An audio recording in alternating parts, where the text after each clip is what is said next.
ሰላም አለይኩም ወራህመቱላሂ ወበረካቱ። ውድና የተከበራችሁ የቻናሌ ተከታይ ቤተሰቦቼ እንዲሁም ክርስቲያን ወገኖቼ ሰላም ብያለሁ። በያላችሁበት የአላህ ሰላምታና እዝነት ከእናንተ ጋር ይሁን እያልኩኝ ዛሬ በአዲስ ርዕስ መጥቼላችኋለሁ። ለቻናሌ አዲስ ከሆናችሁ ሰብስክራይብ፣ ላይክ፣ ሼር እንዳትረሱ። እናም ዛሬ ይዤላችሁ የመጣሁት በእኔ ላይ የደረሰና ያጋጠመኝ ነገር ነው ማለት ነው። ለእናንተ ትምህርት ይሆናችኋል፣ ማስጠንቀቂያ ይሆናችኋል ብዬ ያሰብኩት ነገር ወደ እናንተ ይዤላችሁ መጥቻለሁ። በተለይ ሐዋላ የምትሰሩና ኃላፊነቱን ወስዳችሁ የምትቀበሉ ሰውን የምታምኑ ማለት ነው። የግድኛ ላይ ነገሮቹ የግድኛ ላይ መድረስ የለባቸውም። አንዳችን ላይ በደረሰብን ነገር ላይ መማር አለብን ማለት ነው። በነገራችን ላይ ይሄ ቡና እዚህ ሆኜ አፍልቼ የጠጣሁት ቡና ነው። ቡና ይናፈቃችሁ እዚህ ሆናችሁ የሰው ሀገርም ላይ ሆናችሁ አፍልታችሁ መጠጣት ትችላላችሁ ለማለት ነው። ወደ ዋናው ርዕሴ ስመለስ የሆነችን ልጅ የማላቃት ልጅ ደውላ አናገረችኝ፣ ቮይስ አረገችልኝ። ደንበኛ ካለሽ የሐዋላ የሚልክ ደንበኛ ካለሽ ወይም ደግሞ አንቺ የምትልኪ ከሆነ ለመላክ ፈልጋለሁ አለች እና ከየት አገኘሽኝ? ቁጥሬን ከየት አመጣሽ ስላት ግሩፕ ላይ ነው ያገኘሁሽ፣ የቁርአን ግሩፕ ላይ ነው ያገኘሁሽ እና ቸግሮኝ ነው አለችኝ። ከዛ እኔ የማላቀው ሰው አልቀበልም፣ ደንበኛ የማያውቀው ሰው አይቀበልም ብዬ መለስኩላት። ቀጥሎም እያለቃቀሰች እንደ ቸገረው ሰው ማለት ነው አባቴን አሞብኛል እባክሽ፣ ያኔ ያላለችው ነገር የለም በቃ። እኔ ደግሞ እውነትም ቸግሯት ነው ብዬ ለደንበኛ ያናገርኩት ማለት ነው። እሱም እንዴት ተገናኘሽ፣ ከየት አገኘሻት ምናምን የሚለውን ጠየቀኝ። እንዴት እንዳገኘችኝ ነገርኩት።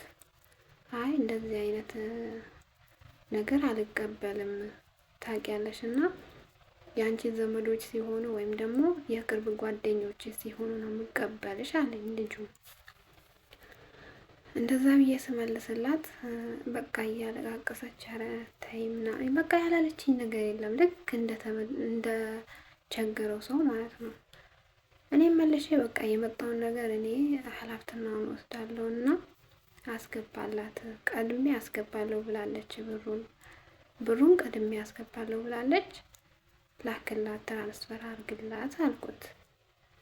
ከዛ በቃ ላንቺ ብዬ እቀበላታለሁ ችግር የለም ብሎ አካውንቴን ላኪላት አለኝ። አካውንቱን ላኩላት ለሷም ማለት ነው። ልክ በላኩላት ቅጽበት በቃ ብሩን አስተላልፌያለሁ አለችኝና ፋቱራውን ላከችልኝ። ፋቱራው ማለት ትኬቱ ማለት ነው። በአረብኛ ፋቱራ ይባላል። ትኬቱን ላከችልኝ ያስተላለፈችበት ማለት ነው። ብሩ ስንት ነው? 3000 ሪያል ነው ያለችኝ። 3000 ሪያል መላክ እፈልጋለሁ ነው ያለችኝ ማለት ነው። ከዛ ፋቱራውን ላከችልኝና ለሱ ላኩለት ለልጁ። ልጅቷ ብሩን ልካለች ብዬ ለሱ ላኩለትና አረ ሜሴንጅ አልመጣልኝም አለኝ። ሜሴንጅ አልመጣልኝም፣ በተለምዶ ሜሴንጅ ይመጣልኛል የሆነ ሰው ሲያስተላልፍ አለኝና ሳላረጋግጥ አልከውም አለኝ። ቶሎ በለ ልጅቷ ተቸግራ ነው አባቴን አሞብኛል እያለች ነው ምናምን ብዬ በቃ ችግር የለውም ሄጄ አረጋግጬ እልከዋለሁ አለኝና ሄዶ ሲያረጋግጥ ፌክ ነው ፋቱራው፣ ትኬቱ ፌክ ነው ማለት ነው። የተሰራ ፌክ ነው። ምንም የተላከበት ብር የለም እና ተጠንቀቁ። አሁን ያኔ ማለት ነው ልክ እኔን አምኖ ወዳው ሄዶ እሷ ተቸግራ ነው ብሎ ወዳው ሄዶ ቢልክላት ብሩ ተበልተናል ማለት ነው። መቼም እኔ ነኝ የምበላው፣ ያው እኔ ኃላፊነቱን እኔ ወስዳለሁ ነው ያልኩት። ግን አላህ ይጠብቀናል። የሰው ሀቅ ብቻ አይንካን፣ አላህ ይጠብቀናል። ቢበላብን እንኳን አላህ በቀጥታም ይሁን በተዘዋዋሪ ይክሰናል። መጠንቀቁ ግን አይከፋም እላችኋለሁ ውዶቼ። ከጊዜ ወደ ጊዜ የሰውን ላብ ለመብላት የሰውን ሀቅ ለመብላት እየተጣጣሩ ያሉ ሰዎችን አላህ ይያዝልን። አላህ ልቦና ይስጣቸው። እኛንን ከነሱ አይነት ሰዎች አላህ ይጠብቀን እላችኋለሁ ውዶቼ።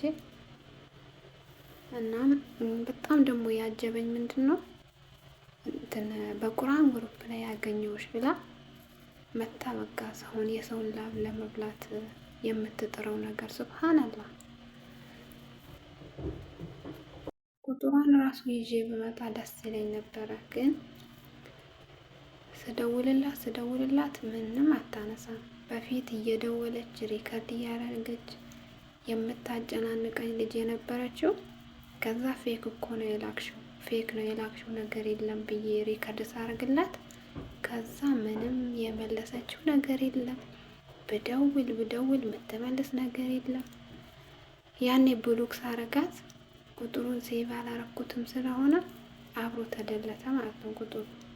እንደውም ይዤላችሁ መጣ ነበርኩኝ፣ ቁጥሩን አመጣላችሁ ነበርኩኝ፣ ግን ተደልቶብኝ ነው ማለት ነው። እና አብሽሩ እላችኋለሁ ውዶቼ፣ ተጠንቀቁ። አላህ ይጠብቃችሁ። ለቻናሌም አዲስ ከሆናችሁ ሰብስክራይብ እያደረጋችሁ እያበረታታችሁኝ እላችኋለሁ ውዶቼ። ኮሜንትም ላይ አስተያየታችሁን አስቀምጡልኝ። ላይክ አርጉ፣ ሼር አርጉ። አላህ ይጠብቃል።